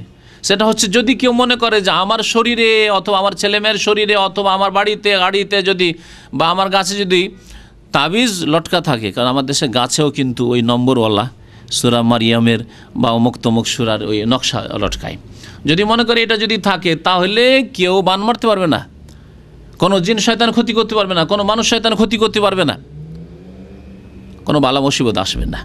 এবং এই তাবিজের মধ্যেই ক্ষমতা আছে, তাবিজের মধ্যে এই তাসির আছে, মানে ওর মধ্যে প্রতিক্রিয়া আছে। এই আকীদা যদি রাখে, তো এটি হচ্ছে বড় শিরক আকবার, বড় শিরক মানে ইসলাম থেকে সেই ব্যক্তি খারিজ হয়ে যাবে যে ব্যক্তি এমন তাবিজ রাখবে যাতে শিরকিয়া কথা আছে, অথবা মনে করবে যে তাবিজ রক্ষা করবে আমাকে বা আমার বাড়ি ঘরকে, আমার ছেলে মেয়েকে, আমার সম্পদকে, ইসলাম থেকে বেরিয়ে যাবে। আর একটি অবস্থা হচ্ছে, সেটি হচ্ছে যে তাবিজকে মাধ্যম মনে করে, সাবাব, উপায়, উপকরণ মনে করে রক্ষার, কিন্তু মনে করে যে আল্লাহ পাকই হেফাজতকারী আল্লাহ, তবে তাবিজটা একটা মাধ্যম যার মাধ্যমে হেফাজতে রাখবে আল্লাহ, তাহলে সে ছোট শিরক করল। তাবিজের মধ্যে শিরক নেই, তাবিজের মধ্যে শিরকিয়া কথাও নেই, আর তাবিজ তার সরাসরি হেফাজত করছে, এই তাসির আছে ওর মধ্যে, এই ক্ষমতা আছে, এটাও বিশ্বাস করে না। মনে করে তাবিজটা একটা উপায় আল্লাহ পাকের হেফাজতের, যেমন আল্লাহ পাক ভালো করবেন, কিন্তু ওষুধ খাওয়া একটা উপায় আমার তাড়াতাড়ি আরোগ্য হওয়ার, ভালো হওয়ার, এইরকম যদি মনে করে তবুও সেই ব্যক্তি শিরক করলো। এই শিরক হচ্ছে শিরকে আসগার, ছোট শিরক, কাবিরা গুনাহ। কেন? ওলামারা এই ক্ষেত্রে একটি কথা বলেছে, কেন এটি শিরক? ও তো ওষুধের মতো মাধ্যম মনে করলো, তারপরে কেন শিরক হবে? পার্থক্য কি তাহলে? ওষুধের সাথে তাবিজের পার্থক্য কি? বলছেন ওলামারা যে ওষুধের সাথে তাবিজের পার্থক্য হচ্ছে, ওষুধ হচ্ছে কারণ এটা সায়েন্টিফিক দিক থেকে প্রমাণিত, স্পষ্ট, এর দলিল, প্রমাণ, যুক্তি রয়েছে যে মেডিসিন, ওষুধ খেলে, জ্বরের ওষুধ খেলে জ্বর ভালো হবে, ব্যথার ওষুধ খেলে ব্যথা ভালো হবে, প্রমাণিত এটি। তারপরে নবী করিম সাল্লাল্লাহু আলাইহি সাল্লাম ওষুধ খেতে বলেছেন, চিকিৎসা করতে বলেছেন। তাদাউ ইয়া ইবাদাল্লাহ, হে আল্লাহর বান্দারা তোমরা চিকিৎসা করো, ওষুধ খাও, দাওয়া ব্যবহার করো। ফাইনাল্লাহ লাম ইউনজিল দাআন ইল্লা আনজালা লাহু শিফাআন, কারণ আল্লাহ যে কোনো ব্যাধি নাজিল করেছেন, রোগ নাজিল করেছেন, তার ওষুধও আল্লাহ নাজিল করেছেন। তাহলে অনুমতি পাওয়া গেল। তাবিজের ক্ষেত্রে অনুমতি তো দূরের কথা, নিষেধ পাওয়া গেল। ইন্নাত তামিমা শিরক, তাবিজ হচ্ছে শিরক। তাহলে যেটি কারণ নয়, উপায় নয়, তাকে উপায় মনে করা হচ্ছে ছোট শিরক। উপায় নয় আর উপায় মনে যদি করেন তাহলে কি হবে? শিরক, ছোট শিরক হবে। একটা জিনিস কারণ নয় আর যদি কারণ মনে করেন তাহলে সেটা হবে ছোট শিরক। আর একটা দিক রয়েছে, যদিও মনে করছেন যে আল্লাহ শেফা দেন, আল্লাহ আরোগ্য দানকারী, কিন্তু যখন তাবিজ আপনার কাছে আছে তখন তাবিজের সাথে অন্তর কিন্তু আপনার জড়িত হয়ে আছে, অন্তর সম্পর্ক তাবিজের সাথে। চট করে যদি কোনো রকমের ভয় ভীতি লাগে, তাবিজ তো আছে, তাবিজের সাথে কলবের সম্পর্ক। এদিক দিয়েও আর একটা ছোট শিরকের কারণ, যদি আপনি মনে করেছেন যে আল্লাহ পাক হেফাজতকারী, তারপরও শিরক হবে। আরও দু চারটি হাদিস শোনায় তাবিজ সম্পর্কে। উকবা বিন আমির রাদিয়াল্লাহু তাআলা আনহু বর্ণনা করছেন যে সামিয়তু রাসূলুল্লাহ সাল্লাল্লাহু আলাইহি, আমি আল্লাহ রাসূল সাল্লাল্লাহু আলাইহি সাল্লামকে বলতে শুনেছি, মান তাআল্লাকা তামিমাতান ফালা আতাম্মাল্লাহু লাহু, কেউ যদি তাবিজ লটকায় তাহলে আল্লাহ যেন তার মনের কামনা বাসনা পূরণ না করেন। বদদুয়া নবী সাল্লাল্লাহু আলাইহি সাল্লামের, মান তাআল্লাকা তামিমাতান, কেউ যদি তাবিজ ঝুলায় তাহলে আল্লাহ ফালা আতাম্মাল্লাহু লাহু, তার মকসদ, তার উদ্দেশ্য যেন আল্লাহ পূরণ না করেন। ওমান তাআল্লাকা ওয়াদাআতান, কেউ যদি কোনো রক্ষাকারী বিষয়, এইটা আমার রক্ষা করবে, এইরকম কিছু যদি ঝুলাই, ফালা ওয়াদা আল্লাহ, আল্লাহ তার রক্ষা না করে। যেমন স্যান্ডেল জুতা, তাবিজ না কিন্তু স্যান্ডেল জুতো, হ্যাঁ, অথবা আর কিছু, যে কোনো কিছু হোক না কেন, রশি, টাকা। মুসনাদ আহমদের হাদিস, এবং হাদিস হচ্ছে সহিহ। আর একটি হাদিস আপনাদের শোনাই। আব্দুল্লাহ বিন ওকাইম রাদিয়াল্লাহু তাআলা আনহু সাহাবী, তিনি অসুস্থ ছিলেন। এক তাবে ঈসা বিন আব্দুর রহমান বলছেন যে আমি তার কাছে গেলাম, তিনি অসুস্থ ছিলেন, নাউদহু, তার বিমার পুরসি করার জন্য, দেখা সাক্ষাতের জন্য, খোঁজ খবর নেওয়ার জন্য। ফাকিল আল্লাহ, তাকে বলা হল তাআল্লাকতা শাইআন, কিছু ঝুলাইতেন, মানে তাবিজ টাবিজ হোক বা এই ধরনের কিছু বালা তাকা কিছু শরীরে রাখতেন, হয়তো অসুখ ভালো হয়ে যেত। ফাকাল আতাআল্লাকু শাইআন, কেমন কথা বলে, আমি তাবিজ লটকাবো শরীরে, অথবা আমি আমার শরীরে বালা থাকবে বা কিছু। ওয়াকাদ কালা রাসূলুল্লাহ সাল্লাল্লাহু আলাইহি ওয়াসাল্লাম, অথচ নবী করিম সাল্লাল্লাহু আলাইহি ওয়াসাল্লামকে আমি বলতে শুনেছি, তিনি বলেছেন, মান তাআল্লাকা শাইআন ওয়াকিলা ইলাইহি, কেউ যদি শরীরে কোনো কিছু ঝুলায়, গাড়িতে বাড়িতে ঝুলায়, তাহলে ওকেলা ইলাইহি, তাকে তার সুপুর্দ করে দেওয়া হবে, তাকে তার উপর ন্যস্ত করে দেওয়া হবে, তার মদদ আল্লাহ পাকের পক্ষ থেকে হবে না, আল্লাহ সাহায্য করবেন না, তার জন্য আল্লাহ পাক ছেড়ে দেবেন। মুসনাদ আহমদের হাদিস এবং আবু ইয়ালার হাদিস। এখন এই যে তাবিজের এখানে যে প্রশ্নটি উঠে, আসল প্রশ্ন সেটা হচ্ছে যে আমরা তো ওই শিরকি তাবিজ করি না, আমরা শিরকি তাবিজ করি না। তারপরে আমরা কি বলে যে আমরা তাবিজের পুরোপুরি এই রাখি না যে তাবিজের মধ্যেই ক্ষমতা আছে, আল্লাহর উপরে ভরসা রাখি, এটাকে কারণ মনে করি। শুনলেন যে যদি এমন কিছুকে কারণ মনে করেন যেটাকে কোরআন এবং হাদিসে কারণ বলা হয়নি, উপায় বলা হয়নি, সেটাও ছোট শিরক, বড় গুনাহ। তারপরে কোরআনের আয়াত দিয়ে অথবা হাদিসের দোয়া দিয়ে আল্লাহর নাম দিয়ে যদি কেউ তাবিজ করে তাহলে চলবে কি না এই সম্পর্কে শোনেন। ইব্রাহিম নাখঈ রহমতুল্লাহ আলাইহ, ইব্রাহিম নাখঈ রহমতুল্লাহ আলাইহ আবদুল্লাহ বিন মাসউদ রাদিয়াল্লাহু সিলসিলাটি বয়ান করে দিয়ে, ছাত্র এবং ওস্তাদের সিলসিলা, তাহলে বুঝতে সুবিধা হবে। আবদুল্লাহ বিন মাসউদ রাদিয়াল্লাহু তাআলা আনহু রাসূলুল্লাহ সাল্লাল্লাহু আলাইহি ওয়াসাল্লামের সাহাবী, রাসূলুল্লাহ সাল্লাল্লাহু আলাইহি ওয়াসাল্লামের ছাত্র সাহাবী। তিনি কুফা হিজরত করে চলে গেছিলেন। কুফায় তার ছাত্র অনেক ছিলেন, তার মধ্যে প্রসিদ্ধ ছাত্র আলকামা আসওয়াদ এর তার ছাত্র। এই আলকামা আসওয়াদের ছাত্র ইব্রাহিম নাখঈ। তাহলে ইব্রাহিম নাখঈ আবদুল্লাহ মাসউদের ছাত্রের ছাত্র। ইব্রাহিম নাখঈর ছাত্রের ছাত্র ইমাম আবু হানিফা রহমতুল্লাহ আলাইহ, ইমাম আবু হানিফা রহমতুল্লাহ আলাইহ।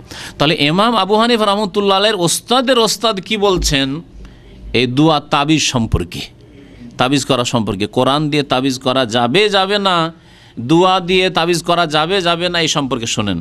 বলছেন কানু ইয়াকরাহুনা তামাইমা কুল্লাহা মিনাল কোরআন ওয়া গায়রিল কোরআন। সালাফে সালেহিন কানু, তারা মানে সাহাবাই কেরামরা। একজন তাবেই যখন বলবেন তারা, কার সম্পর্কে বলবেন? সাহাবাই কেরাম সম্পর্কে বলছেন, এবং তার জামানার উলামায়ে কেরাম তাবেইনদের সম্পর্কেও বলছেন। তারা ইয়াকরাহুন ঘৃণা করতেন, সাহাবাই কেরাম তাবেইন তাবেইনদের জামাই নাই, ইয়াকরাহুন ব্যবহার করতেন নাজায়েজের ক্ষেত্রে। এই নয় যে মাকরুহ মানে মাকরুহ তানজি করতে থাকো। এই জন্য ফিকহের কিতাবে আছে মাকরুহ শুধু যদি বলা হয় মাকরুহ তাহরিম মানে হারাম নাজায়েজ, আর স্পষ্ট যদি মাকরুহ তানজি মানে হালকা ঘৃণিত শুধু, তাহলে মাকরুহ তানজি স্পষ্ট বলে দেবে। এটা হচ্ছে হানাফি ফিকহেরও মাসলা। তাহলে মাকরুহ বললেই মাকরুহ তাহরিমি মানে নাজায়েজ, জায়েজ নয়। বলছেন কানু ইয়াকরাহুনা তামাইমা কুল্লাহা, সাহাবায়ে কেরামরা তাবেইনরা তারা সমস্ত রকমের তাবিজকে তারা অপছন্দ করতেন, ঘৃণা করতেন, তারা মাকরুহ তাহরিম নাজায়েজ মনে করতেন। মিনাল কোরআনে, কোরআন হইলেও নাজায়েজ মনে করতেন, ওয়া গায়রিল কোরআন, কোরআন ছাড়া অন্য কিছু দিয়ে হইলেও তা নাজায়েজ মনে করতেন। মুসান্নাফ ইবনে আবি শাইবা বলে এটি প্রসিদ্ধ হাদিসের কিতাব আছে, সেই হাদিসের কিতাবে এই আসারটি অর্থাৎ এই তাবির যে উক্তিটি বর্ণনা করা হয়েছে। সাঈদ ইবনে জুবাইর রহমতুল্লাহ আলাইহ প্রখ্যাত তাবেঈ ছিলেন। তিনি বলছেন মান কাতা তামিমাতান মিন ইনসানিন, কোনো ব্যক্তি যদি কোনো ব্যক্তির শরীর থেকে, কোনো মানুষের শরীর থেকে যদি একটা তাবিজকে ছিঁড়ে ফেলে, দেখলেন যে কোনো সাথী বন্ধু কোনো মুসলমানের গায়ে একটা তাবিজ আছে, গলায় কোমরে যেখানেই থাক না কেন হাতে তাবিজ আছে, যদি ছিঁড়ে ফেলে দেন, আপনি খুলে ফেলে দেন, কানা কাইদলে রাকাবাতিন, তাহলে একজন কৃতদাস গোলাম স্বাধীন করার সমান নেকি পাবে। গোলাম আজাদ করলে যে নেকি রয়েছে, বড় নেকি রয়েছে। কারণ আল্লাহ পাক কাউকে গোলাম কৃতদাস অবস্থায় দেখতে চান না, এজন্য বিভিন্ন পন্থায় কাফফারার ক্ষেত্রে গোলাম আজাদ করতে বলেছেন, যাতে করে মানুষ আজাদ হয়ে স্বাধীন হয়ে আল্লাহ পাকের ইবাদতবন্দি করতে পারে। তাহলে সাহাবাই কেরামরা অধিকাংশই তাবেইনরা তারা কি করতেন, এই তাবিজ কোরআনের হোক আর কোরআন ছাড়া অন্য কিছু দিয়ে হোক, সমস্ত তাবিজকে তারা নাজায়েজ মনে করতেন। কেন নাজায়েজ মনে করতেন? আর এটি ঠিক। তাদের মধ্যে অন্যতম হচ্ছেন ইব্রাহিম নাখঈর ওস্তাদের ওস্তাদ আব্দুল্লাহ বিন মাসউদ রাদিয়াল্লাহু তাআলা আনহু, আব্দুল্লাহ বিন আব্বাস রাদিয়াল্লাহু তাআলা আনহু, আর অনেক সাহাবায়ে কেরামরা। তার 4টি কারণ বয়ান করা হয়েছে। কোরআন দিয়েও তাবিজ চলবে না। কেন চলবে না? কারণ রোগ এখানে। আমাদের দেশের যারা তাবিজ করে অথবা তাবিজ নেই, তারা মনে করে কোরআন দিয়ে তাবিজ করছি অথবা দোয়া দিয়ে তাবিজ করছি, হাদিসের দোয়া দিয়ে তাবিজ করছি। কেন চলবে না? কেন চলবে না এর 4টি কারণ আপনাদের সামনে উল্লেখ করে দিই। প্রথম কথা, নবী করিম সাল্লাল্লাহু আলাইহি ওয়াসাল্লামের নিষেধাজ্ঞা ব্যাপক। তিনি বলেননি যে কোরআন দিয়ে করিও আর কোরআন ছাড়া অন্য দিয়ে করিও না, যার অর্থ বুঝবে না করিও না, আর যার অর্থ বুঝবে কোরআন দোয়া দিয়ে যদি হয় করিও, কথা বলেননি। লে উমুমুন নাহি, তার নিষেধাজ্ঞা হচ্ছে আম, ব্যাপক, সবগুলি নিষেধ করেছেন। এবং এমন কোনো দলিল নাই যে খাস করে নেবেন যে না কোরআন দিয়ে চলতে পারে, নবী সাল্লাল্লাহু আলাইহি ওয়াসাল্লাম করেননি, করতে বলেননি। দুই নম্বর কারণ হচ্ছে যে এই রাস্তা বন্ধ করতে হবে, সতর্কতামূলক এই তাবিজের রাস্তা বন্ধ করতে হবে।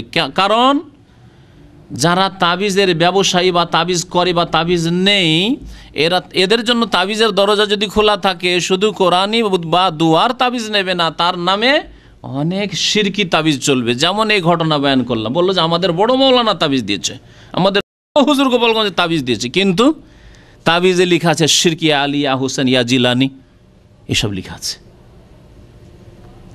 কোরআন হাদিসের তাবিজের নামে কত বড় বড় শিরক আর কুফরি লেখা আছে। আল্লাহ ছাড়া অন্যের কাছে দোহাই পড়া হয়েছে বা অন্যের মদত চাওয়া হয়েছে। সুতরাং এই শিরকের রাস্তাকে বন্ধ করে দিতে হবে, দ্বিতীয় কারণ।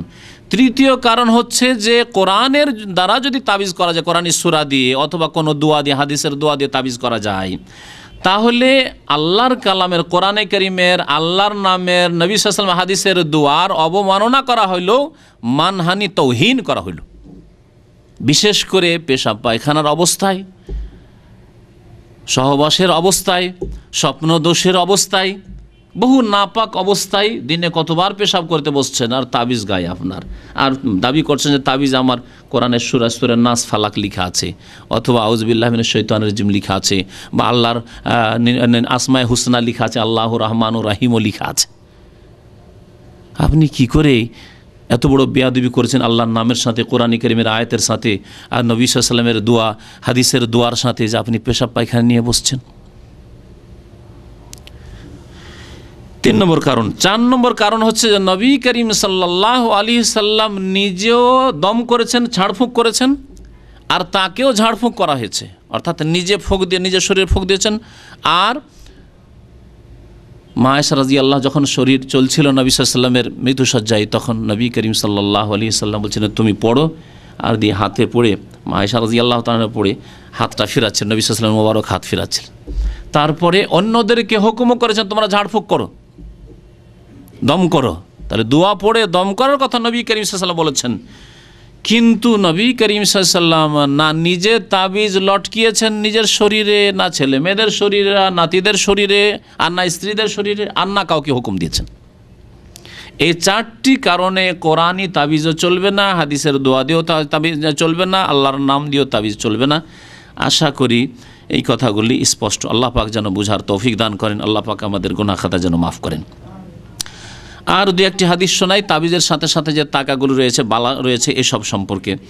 রুয়াইফা বিন সাবিত রাদিয়াল্লাহু তাআলা আনহু বর্ণনা করছেন যে কালা আলী রাসূলুল্লাহ সাল্লাল্লাহু আলাইহি ওয়াসাল্লাম, নবী করিম সাল্লাল্লাহু আমাকে বলেন, ইয়া রুয়াইফা, রুয়াইফা একজন সাহাবীর নাম, বলছেন লা আল্লাল হায়াতা সাতাতুলু বিকা, হতে পারে যে তুমি অনেক আয়ু পাবে।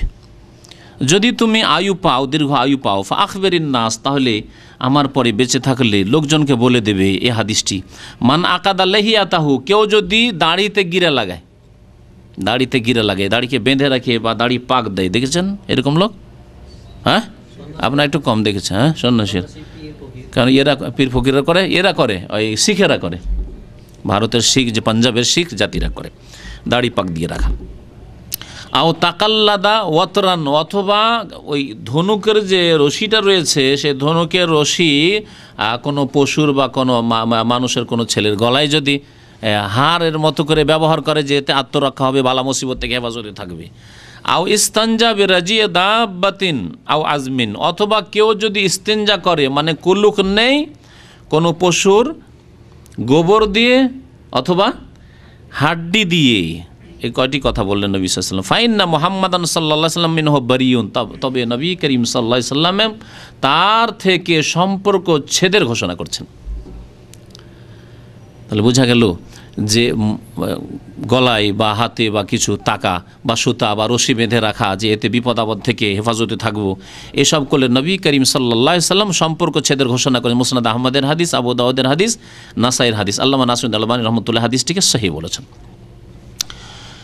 আর একটি হাদিস বর্ণিত হয়েছে ইমরান বিন হুসাইন রাদিয়াল্লাহু তাআলা আনহু থেকে, আন্নান নবী সাল্লাল্লাহু আলাইহি ওয়াসাল্লাম আবসারা আলা আযওয়াদি রাজুলিন হালাকাতান, রাসূলুল্লাহ সাল্লাল্লাহু আলাইহি ওয়াসাল্লাম একজন লোকের বাহুতে, বাহুতে এখানে তাবিজ বেশি বাঁধা আমাদের দেশের লোকেরা, তাই না? বাহুতে দেখলেন যে বাঁধা আছে একটি বালা, বালা আছে, বালা ব্যবহার করে, এখানেও ব্যবহার, ছোটো বাচ্চাদের বালা ব্যবহার করে আমাদের দেশে, যদি জিনতের জন্য করে, আবার অনেক ছোটো বাচ্চাদের আমাদের জিনতের জন্য, অলঙ্কারের জন্য রূপার বালা ব্যবহার করে, যদি অলঙ্কারের জন্য হয়, ছেলেদের জন্য চলবে? ছেলেদের জন্য চাঁদি, হ্যাঁ, ছেলেদের গায়ে আমাদের দেশে কিন্তু বালা ব্যবহার করে অনেকে, চাঁদেরই হোক স্বর্ণের নাই হোক, চলবে? চলবে না। নবী করিম সাল্লাল্লাহু আলাইহি ওয়াসাল্লাম বলেছেন যে স্বর্ণ চাঁদি পুরুষের জন্য হারাম, সে পুরুষ নাবালক হোক নাবালক হোক, ছোটো বাচ্চা 2 বছর 3 বছরের চাঁদির বালা জায়েজ নয়, ছেলের জন্য জায়েজ নয়। মেয়েদের যদি হয় তাহলে ঠিক আছে। আমাদের দেশে অনেকে এইরকম নাজায়েজ হাদিয়া দিয়ে থাকে, নাজায়েজ উপহার দিয়ে থাকে, মামার বাড়ি থেকে নিয়ে এসছে, মামা দিয়েছে, নানি দিয়েছে, দাদি দিয়েছে, এটা জায়েজ নয় বালা ব্যবহার করো যদি চাঁদির হয়। মিনসুফরিন এই ছিল তামার বালা, এই বালা ব্যবহার আত্মরক্ষার জন্য, হেফাজত, বালা মুসিবত থেকে হেফাজতের জন্য ব্যবহার করেছিল সেই ব্যক্তি। ফাকাল ওয়াই হাকা মাহাজি, এটা আবার কি, এই বালা কেন ব্যবহার করো তুমি? কালাম মিনাল ওয়াহেনা, আমার এক ধরনের রোগ আছে যাতে আমি খুব দুর্বলতা অনুভব করি, আমার শরীর ক্ষীণ হয়ে পড়ে, সেই রোগ থেকে হেফাজতের জন্য, যাতে ওই রোগ দূর হয়ে যায়, সেই জন্য এটা ব্যবহার করছি। কাল আমা ইন্নাহা লা তাজিদুকা ইল্লা ওয়াহানান, বলছেন দেখো এতে তোমার রোগ আরও বৃদ্ধি পাবে, তোমার বিপদ, তোমার রোগ আরও বৃদ্ধি পাবে। ইনবেজহা, ছুঁড়ে ফেলে দাও, খুলে ফেলো, আনকা ফাইন্নাকা লাউ মিত্তা ওয়াহিয়া আলাইকা, এই অবস্থায় যদি মরে যাও, তোমার শরীরে বালা আছে আত্মরক্ষার জন্য, হেফাজতের জন্য, বালা মুসিবত থেকে, এই অবস্থায় যদি মরে যাও, মা আফলাহতা আবাদা, কোনো দিন তুমি রেহাই পাবে না, কোনো দিন তুমি মুক্তি পাবে না। চিন্তা করতে পেরেছেন? এই যে তাবিজ অথবা বালা যেগুলি ব্যবহার করা হয়, মোহাম্মদ আব্দুল্লাহ রহমতুল্লাহ আলাইহি কিতাব তাওহীদ বলেছেন লে রাফইল বালাই ওয়া দাফইহি, দুটি উদ্দেশ্যে করা হয়। এক হচ্ছে যে অসুস্থ হয়ে পড়েছে, যাতে অসুখ দূর হয়ে যায়, বিপদ দূর হয়ে যায়, জিনে ধরে নিয়েছে, ভূতে ধরে নিয়েছে, অথবা খুব ভয় লাগছে, এই অবস্থা তৈরি হয়ে গেছে, যাতে এটা দূর হয়ে যায়, সেই জন্য। তাহলে বালাকে চলে এসছে দূর করার জন্য। অথবা এখনও আসেনি কিন্তু ভয় লাগছে, হতে পারে কারো বদনজর লেগে যেতে পারে, এখনও লাগেনি, হতে পারে জিন শয়তানে পেরেশান করতে পারে, ধরে নিতে পারে, সুতরাং আগে থেকেই তাবিজ ব্যবহার করো অথবা বালা ব্যবহার করো, তাকা ব্যবহার করো, দুই অবস্থাতেই নাজায়েজ এবং এগুলো শিরকের অন্তর্ভুক্ত। কি বলেন নবী সাল্লাল্লাহু আলাইহি ওয়াসাল্লাম, যদি এই অবস্থায় মরে যাও তাহলে কোনোদিন তুমি রেহাই পাবে না। মুসনাদ আহমদে হাদিসটি রয়েছে, ইবনে মাজাতে হাদিস রয়েছে। ইমাম মুহাম্মদ আব্দুল্লাহ রহমতুল্লাহ কিতাব তাওহীদে বলছেন যে এই হাদিসের সনদ চলার মতো, বেসনাদিন লা বাসা বিহি, যদিও বেশ কিছু অন্য ওলামারা দুর্বল বলেছেন, তিনি বলেছেন যে বেসনাদিন লা বাসা বিহি, এই সনদ মানে আমলযোগ্য, কারণ এর সমর্থনে আরও বেশ কিছু হাদিস রয়েছে যা শুনলেন। ইমাম ইবনে আবি হাতেম হুযায়ফা রাদিয়াল্লাহু তাআলা আনহু সাহাবী থেকে বর্ণনা করছেন যে আন্নাহু রাআ রাজুলান ফি ইয়াদি খাইতু মিনাল হুম্মা, হুযায়ফা রাদিয়াল্লাহু তাআলা নবী সাল্লাল্লাহু আলাইহি ওয়াসাল্লামের সাহাবী একজন মানুষকে দেখলেন যে ওর হাতে তাকা বাঁধা আছে, সুতা বাঁধা আছে। কি জন্য বেঁধে রেখেছো? বলছে যে আমাকে খালি জ্বর হয়, মিনাল হুম্মা, খুব জ্বর হয়, সেজন্য বেঁধে রেখেছে। ফাঁকা তাহু, তিনি ধরে ছিঁড়ে ফেলে দিলেন, তাকাটিকে ছিঁড়ে ফেলে দিলেন। ওয়া তাআলা কাউলাহু তাআলা, মহান আল্লাহর এই বাণী আয়াত তিলাওয়াত করলেন, ওয়ামা ইউমিনু আকসারুহুম বিল্লাহ ইল্লা ওয়া হুম মুশরিকুন, অধিকাংশ মানুষ যারা আল্লাহর প্রতি ঈমান নিয়ে আসে, অর্থাৎ অধিকাংশ মুমিন মুসলিম যারা জন্মগত মুসলিম, বংশগত মুসলিম, এরা কি করে? ইল্লা ওয়া হুম মুশরিকুন, অধিকাংশ তাদের শিরক করে থাকে, অধিকাংশ লোকই শিরক করে থাকে। আজকে মুসলিম উম্মাতের দিকে দেখেন যে বড় শিরকে যদি না থাকে তাহলে ছোট শিরক আছে। এদের দেখেন অসংখ্য মুসলিম কবর মাজারের শিরক, আল্লাহ ছাড়া অন্যকে সেজদা করা, আল্লাহ ছাড়া অন্যের কাছে সন্তান চাওয়া, আল্লাহ ছাড়া অন্যের কাছে রোগের আরোগ্য তলব করা, আল্লাহ ছাড়া অন্যের জন্য খাসি মোরগ জবাই করা ইত্যাদি, এইসব শিরকে লিপ্ত আছে। আল্লাহ ছাড়া অন্যের কাছে মদত চেয়ে গাউসুল আজম মাদাদি খাজা মাদা, এইসবে আছে। আর না হলে ছোট শিরকি অবশ্যই আছে, আল্লাহ ছাড়া অন্যের কসম, লোক দেখানো কাজ, এছাড়া এই তাবিজ লটকানো, তাবিজের ঘরে ঘরে তাবিজ ঢুকে আছে। তো এই আয়াত তিনি পেশ করলেন যে অধিকাংশ মুমিন যারা মুমিন হওয়ার দাবি করে, ওমা ইউমিনু আকসারুহুম বিল্লাহ ইল্লা ওয়া হুম মুশরিকুন, তারা অধিকাংশই শিরক করে থাকে। অধিকাংশ লোক মুসলিম হওয়া সত্ত্বেও শিরক করে মরবে, যার ফলে জাহান্নামের ইন্ধন হবে। এই ছিল দলিল হুযায়ফা রাদিয়াল্লাহু তাআলা। তাহলে সাহাবায়ে কেরামগণ তারা বড় শিরকের দলিলগুলিকে ছোট শিরকের ক্ষেত্রেও পেশ করতেন। একটা সুতা বেঁধেছে, সে আল্লাহর উপর ভরসা রাখে যে আল্লাহ ভালো করবে, কিন্তু সুতায় মাধ্যম, এটি ছোট শিরক। ছোট শিরকের ক্ষেত্রে বড় শিরকের আয়াত পেশ করে তারা নিষেধ করতেন যে ছোট শিরক হোক আর বড় শিরক হোক আল্লাহ পাক রব্বুল আলমের কাছে চরম অপরাধ, সুতরাং এইরকম শিরকি কাজ তোমরা করবে না। শেষখানে আলোচনা শেষে আর একটি কথা বলবো। ইমাম ইবনে তাইমিয়া রহমতুল্লাহ আলাইহি কথাটিকে বিস্তারিত উল্লেখ করেছেন। আমাদের দেশের মানুষের একটি অজুহাত আর যে যদি তাবিজ নাজাইজই হবে তাহলে তাবিজে ফায়দা হয়, যে ফায়দা হচ্ছে দেখতে পাচ্ছি। ইমাম ইবনে তাইমিয়া রহমতুল্লাহ আলাইহি বলছেন যে কোনো জিনিসে ফায়দা হলে, উপকার হলেই যে জায়েজ হবে না, এটা মাপকাঠি নয় শরীয়তের। বরং একটা জিনিসে ফায়দাও আছে আর ক্ষতি বেশি আছে, তখন ওটাকে হারাম করা হয়েছে। আল্লাহ পাক মদের ক্ষেত্রে কথা বয়ান করেছেন, জুয়াতে ফায়দা নেই, অনেকে জিতছে, লটারি জিতলো, ফায়দা হইল। হ্যাঁ, এরকম মদে আল্লাহ বলছেন মানাফে, ওতে কিছু ফায়দাও আছে, কিন্তু ওয়াইস মোহাম্মা আকবর মিন নাফে, ওর গোনা ওর ফায়দার চাইতে অনেক বেশি। তা তাবিজে যদি ফায়দা থাকে কিছু, এরকম যে কোনো হারাম কাজ ধরে নেন, যে কোনো হারাম কাজ তাতে কিছু না কিছু ফায়দা আছে, ফায়দার চাইতে ক্ষতির দিক বেশি, সেই জন্য আল্লাহ পাক তা হারাম করেছেন। অবাধ মেলামেশা, অবৈধ সম্পর্ক, আরে বিয়ে শাদী করে এত দায়িত্ব নেব না, হালকাতে কাজ হয়ে যাচ্ছে। পশ্চিমা সভ্যতা, হ্যাঁ, লিভ টুগেদার, একসাথে থাকলেই হলো, যতদিন ইচ্ছা হইল, বেশি দায়িত্ব নিতে হইল না, যতদিন থাকলো সম্পর্ক, ও একদিন খাওয়াই আমি একদিন খাওয়াই, পশ্চিমা সভ্যতায়। তাই বলে কি জায়েজ হয়ে যাবে? কারণ এর ক্ষতি অনেক বেশি। এইরকমই এবাদত বন্দির ক্ষেত্রে তিনি বলছেন, এবাদত বন্দিগির ক্ষেত্রে অনেক এবাদত বন্দিগি আছে, কষ্ট লাগে, কিন্তু তাতে ফায়দা বেশি, সেজন্য এবাদত করতে হবে। গোনার কাজগুলিতে ফায়দা আছে কিছু, কিন্তু তার চাইতে ক্ষতি বেশি, সেজন্য আল্লাহ হারাম করেছেন।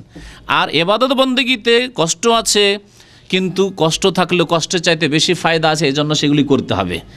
রমজান মাসের বড় দিনে রোজা রাখতে কষ্ট হয় না, কিন্তু কষ্টের চাইতে বেশি তাতে সওয়াব রয়েছে, ফায়দা রয়েছে, সেই জন্য রোজা রাখতে হবে।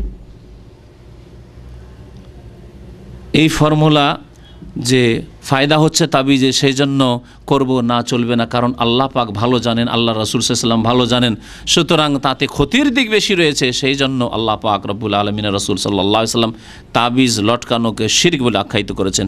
আল্লাহ পাক এসব বোঝার জন্য তৌফিক দান করেন আমাদেরকে। বড় শিরক থেকে, ছোট শিরক থেকে, সমস্ত রকমের শিরক থেকে আল্লাহ পাক আমাদেরকে বেঁচে থাকার জন্য তৌফিক দান করেন। আল্লাহ পাক আমাদের গুনাহ খাতা যেন মাফ করে দেন। আমিন ইয়া রাব্বাল আলামিন। সাল্লাল্লাহু আলা নবিয়িনা মুহাম্মদ ওয়া আলা আলিহি ওয়া সাহবিহি আজমাইন।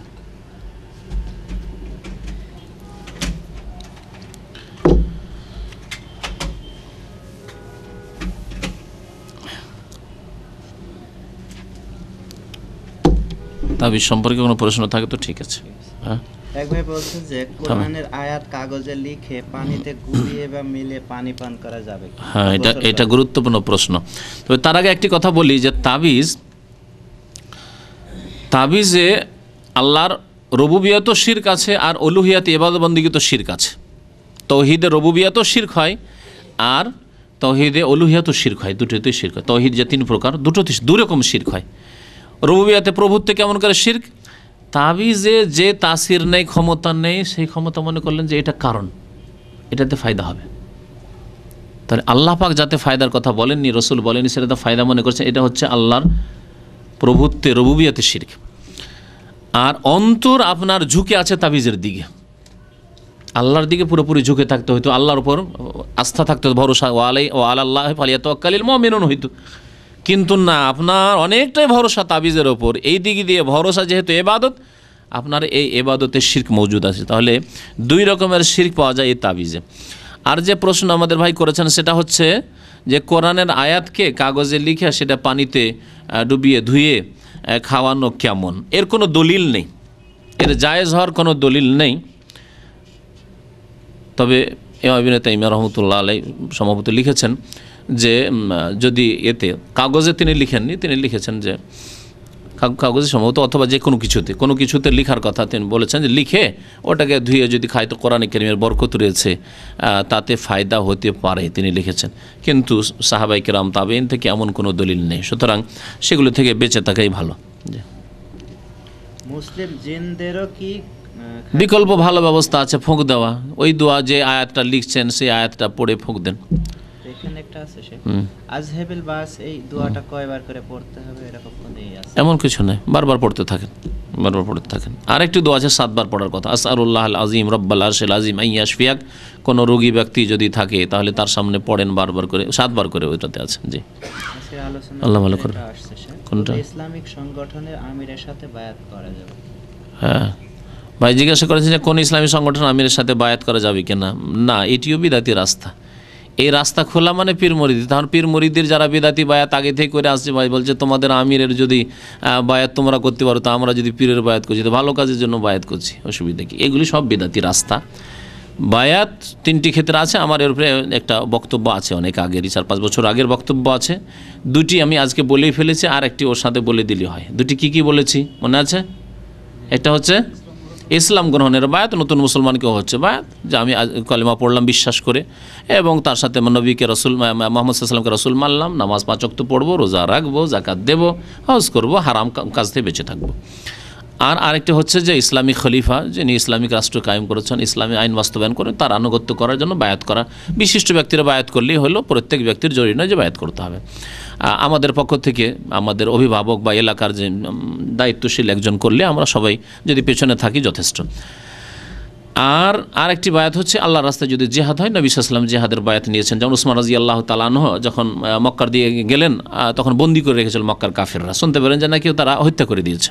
নবী সাল্লাল্লাহু আলাইহি ওয়াসাল্লাম বায়াতে রিজওয়ান করেছিলেন যে যদি উসমান রাদিয়াল্লাহু হত্যা করে দেওয়া হয়, তাহলে এখান থেকে আমরা ফিরে যেন মক্কা গিয়ে এই মুশরিক কাফের কুরাইশদের বিরুদ্ধে আমরা জিহাদ করব, জিহাদের বায়াত নিয়েছিলেন। আর একটি কবিতাতেও আছে, নাহনুল্লাযিনা বায়াউ মুহাম্মাদান আলাল জিহাদে মা বাকিনা আবাদা। আমরা সাহাবারা যখন খন্দকের যুদ্ধে খন্দক খনন করছিলেন, পরীক্ষা খনন করছিলেন, তখন বারবার করে এই কবিতা পাঠ করতেন, তার আবৃত্তি করতেন। আমরা তো সেই লোকেরা বায়াউ মুহাম্মাদান, যারা মুহাম্মদ সাল্লাল্লাহু আলাইহি ওয়াসাল্লামের সাথে বায়াত করেছি, আলাল জিহাদে, জিহাদের ওপর। তাহলে 3য় এই বায়াত রয়েছে।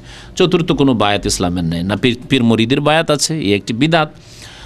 আর এই বিদাতে সর্বনাশ করেছে, কারণ পীরেরা এই শিখিয়েছে যে পীরের সামনে মুরিদ কিন্তু মুর্দার মতো, আপনাকে যেমন করে উল্টে পাল্টাই ওইরকমই থাকবেন, কিন্তু আমি কিচ্ছু বলবেন না শুধু। আর আমি পড়ে শুনিয়েছি, আপনার যেটা হক্কানি পীর বলা হচ্ছে তার কিতাবে আছে, তার কিতাবে, ওই চরমনের কিতাবে আছে স্পষ্ট এই ভাষায়, যে যদি মুরিদকে পীর বলে যে তুমি কিসে বলেন, হ্যাঁ, মদের ওপরে যায় নামাজ, মদে যায় নামাজ ডুবিয়ে নামাজ পড়ো, তবু করবে। সুতরাং যে কোনো হারাম করতে বললে করবেন, এটা দিয়েই শিক্ষা দেওয়া হয়েছে। হক্কানি পীরের এই অবস্থা, মানে ওদের কাছে হক্কানি যদি এই অবস্থা হয়, তাহলে বাতিল, সবগুলি বাতিল, তাদের অবস্থা কি হইতে পারে? সুতরাং এই পীরতন্ত্রের বায়াত চরম গুমরাহি। আর ওই রকমই ওর পিছনে পিছনে ধরে না আমিরদের বায়াত, সে যে কোনো সংগঠন হোক না কেন, এটি জায়েজ নয়। আলোচনার সাথে সম্পৃক্ত। হ্যাঁ বলেন। সফরে এমন জায়গায় পৌঁছলাম যেখানে কোনো মসজিদ নেই, আজানও হয় না, সেখানে যদি নামাজের ওয়াক্ত আসে তবে কি আজান দিয়ে নামাজ পড়বো না শুধু ইকামত দিলে? বলছেন যে সফরে আমরা আছি আর আজানও শুনতে পাচ্ছি না, আর কোনো মসজিদও নাই, তাহলে আমরা আজান দিয়ে নামাজ পড়ো না বিনা আজান নামাজ পড়ো? এই মর্মে স্পষ্ট হাদিস আছে। নবী করিম সাল্লাল্লাহু আলাইহি ওয়াসাল্লাম এমনকি বলেছেন, তুমি যদি একা থাকো বাদিয়াতে, মানে একেবারে মরুভূমিতে, যেখানে কোনো জনবস্তি নেই, তাহলে তুমি আর তোমার বকরি শুধু আছে, বকরি ছাগল চড়াচ্ছ আর একা আছো, আজান দাও। আর তোমার এই আজান মানুষ শোনক, জেন শোনক, কোনো গাছপালা যতদূর পর্যন্ত পৌঁছিবে, যতদূর পর্যন্ত তোমার এই আজানের আওয়াজ পৌঁছবে, ইল্লা শাহিদ আলাকা ইয়াউমাল কিয়ামা, কিয়ামতের দিনে সব কিছুই সাক্ষী দেবে। মানুষ সাক্ষী দেবে, জিন সাক্ষী দেবে, বকরি ছাগল সাক্ষী দেবে যে আজান শুনেছিলাম, মোরগ সাক্ষী দেবে, পাখি সাক্ষী দেবে, গাছপালা সাক্ষী দেবে। সুতরাং আজান একা থাকলেও মাঠে আজান দিয়ে নামাজ পড়াই হচ্ছে ভালো, সুন্নত, তবে ওয়াজিব নয়। আর গ্রামে যেখানে জনবস্তি আছে, 2-4 জন আছে, আজান দেওয়া জরুরি। আজান না দিলে গুনাহগার হবে গ্রামওয়ালা। আজান তখন ফরজে কিফায়া। জি। তাসবিহ গণনার ক্ষেত্রে মালা ব্যবহার করা যাবে না? তাসবির ক্ষেত্রে হাতে তাসবিহ গণনা করাই সুন্নত, আর মালার তাসবিহ করা জায়েজ নয়, বরং এটি বিদাতি রাস্তা। একমাত্র ওদের জন্য যারা 33 পর্যন্ত গণনা করতে পারে না, ওর বেশি হাজার হাজার তাসবিহ শরীয়তে নেই, সুতরাং ওইগুলো গণনাতে আসে না। তাসবিহ করবেন 33 পর্যন্ত। এক যুগে ছিল মহিলারা 10 পর্যন্ত গুনতে পারতো না, বড় মহিলাদেরকে আমরা দেখেছি 10 গণনা জানতো না ওদের, অথবা ভুলে যায়, 80-90 বছর বয়স হয়ে গেছে, ভুলে যায় কতটা গুনলাম না গুনলাম, ভুলে যায়, তাহলে তাসবিহ ধরিয়ে দেন, ঠিক আছে। ওদের জন্য শুধু জায়েজ হতে পারে, বাকি অন্য কারোর জন্য তাসবিহ তো রিয়াকারী, লোক দেখানো হয়ে গেছে। তাসবিহ মানে আমি খুব মুসল্লি, পরেশগার লোক, রিয়াকারী এই শিরক, এটা একটা শিরক। আর আরেকটা হয়েছে ফাসেকদের লক্ষণ। যত ড্রাইভার আছে এখানে চলে যান, এই তো ফাসেকগুলো নামাজ পড়ে না, নামাজের রক্তে তসবিহ ঝুলাচ্ছে, ফাসেকদের কাজ এগুলি। জি, গায়রুল্লাহর নামে কোনো ফকির যদি এইদিকে সিগারেট খাচ্ছে, ওইদিকে তসবিহ। সুতরাং ফাসেকদের সাদৃশ্যতা আর বেদাতিদের সাদৃশ্যতায় তসবিহ নেওয়া, হাতে নেওয়া। ফাসেক যারা বেনামাজি ফাসেক, ড্রাইভার বিভিন্ন জায়গার দেখছেন না, রাস্তার লাইনের ড্রাইভার, আবার লিমোজিন ভাইরা রাখবেন না কিন্তু, কারণ ওই হলুদ ড্রাইভারগুলো বেশি এইরকম দেখা যায় ওদেরকে। যাই হোক, তো যে কোনো জাতিতে থাক না কেন, এক ফাসেকদের সাদৃশ্যতা আর এক হচ্ছে বিদাতিদের সাদৃশ্যতা। নবী সাল্লাল্লাহু আলাইহি ওয়াসাল্লাম সাহাবায়ে কেরামরা এরকম দানা নিয়ে তসবিহ করেননি, সুতরাং এই তসবিহ করা সুন্নতের খেলাফ। গায়রুল্লাহর নামে কোনো ফকির যদি ভিক্ষা চায় তাহলে তাকে ভিক্ষা দেওয়া যায়? গায়রুল্লাহর নামে, আল্লাহ ছাড়া অন্যের নাম নিয়ে যদি ভিক্ষা চায় তাহলে জায়েজ নয়, বরং ওকে নসিহত করেন, যদি তওবা করে তো ঠিক আছে, আর না হলে বিদায় করে দেন। আল্লাহ ছাড়া অন্যের নাম নিয়ে করেন। তারপরে এই যে আল্লাহর নাম নিয়ে, আল্লাহর নাম নিয়ে মানে কি, আমাদের দেশে কেমন করে চায় ভুলেও গেছি, অনেক আগের কথা।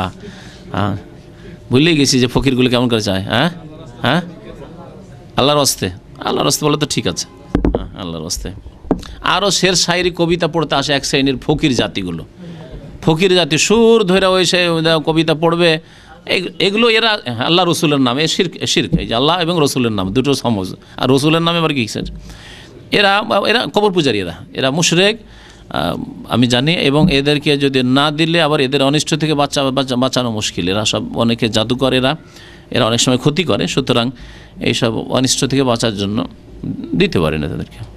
কিন্তু যদি পারেন যে আপনার বাল বাচ্চা ছেলেরা কেউ এদের সামনে যাবে না, বাচ্চাদেরকে যেতে দেবেন না, তো এটাই ভালো। এখানে আরেকটা জিনিস আছে, এটা জিনিস জানার বিষয় যে বুখারীর হাদিসে আছে নবী সাল্লাল্লাহু আলাইহি ওয়াসাল্লাম নিজের লজ্জাস্থান কখনো দেখেননি, কিন্তু আলবানী রহমাতুল্লাহ বলেছেন এই হাদিস দুর্বল। এটা কেমন? বুখারীতে কোথায় আছে জানো না আমার? না, এরকম ভাষায় নেই, আসলে এরকম ভাষায় নেই, হয়তো জানি না। বাস শেষ। আর কোনো মৌখিক প্রশ্ন আছে? শেষ করি।